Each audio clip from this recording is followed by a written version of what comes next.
Halol Vadodara highway પર luxury બસનો ગમખ્વાર અકસ્માત, ટ્રક પાછળ ઘૂસતા બેના મોત, અનેક મુસાફરો ઈજાગ્રસ્ત।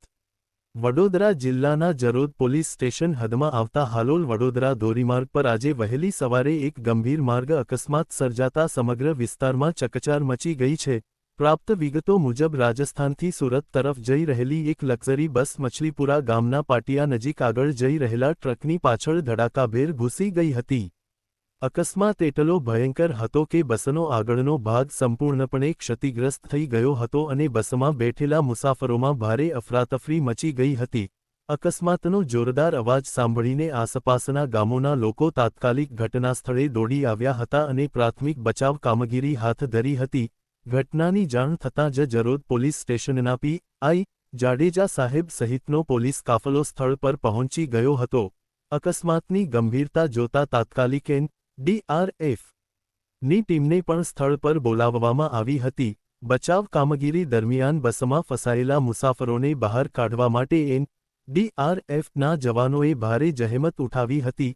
બસના આગળના ભાગના પતરા અને લોખંડના ભાગોને કાપીને અંદર ફસાયેલા લોકોને બહાર કાઢવામાં આવ્યા હતા। આ દરમિયાન બે મુસાફરોના મૃતદેહ બહાર કાઢવામાં આવ્યા હોવાનું જાણવા મળ્યું છે। હજુ પણ કેટલાક મુસાફરો ગંભીર રીતે ઈજાગ્રસ્ત હોવાના કારણે મૃત્યુઆંક વધવાની આશંકા વ્યક્ત કરવામાં આવી રહી છે।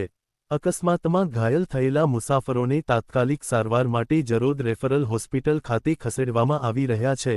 108 એમ્બ્યુલન્સ સેવા ઉપરાંત ટોલ રોડ કંપનીની એમ્બ્યુલન્સો પણ બચાવ કામગીરીમાં જોડાઈ હતી। ઈજાગ્રસ્તોને ઝડપથી હોસ્પિટલ પહોંચાડવા માટે સતત એમ્બ્યુલન્સોની અવરજવર જોવા મળી રહી હતી। ઘટના સ્થળે પોલીસ, એન.ડી.આર.એફ, આરોગ્ય વિભાગ અને સ્થાનિક લોકોના સંયુક્ત પ્રયાસોથી બચાવ કામગીરી પૂરજોશમાં ચાલુ રાખવામાં આવી છે। અકસ્માતનું ચોક્કસ કારણ હજુ સુધી બહાર આવ્યું નથી।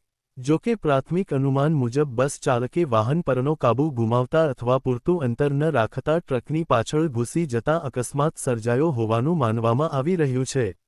જરોદ પોલીસે સમગ્ર મામલે વધુ તપાસ શરૂ કરી છે અને મુસાફરોની ઓળખ તેમજ અકસ્માતની હકીકતો જાણવા માટે કાર્યવાહી હાથ ધરી છે।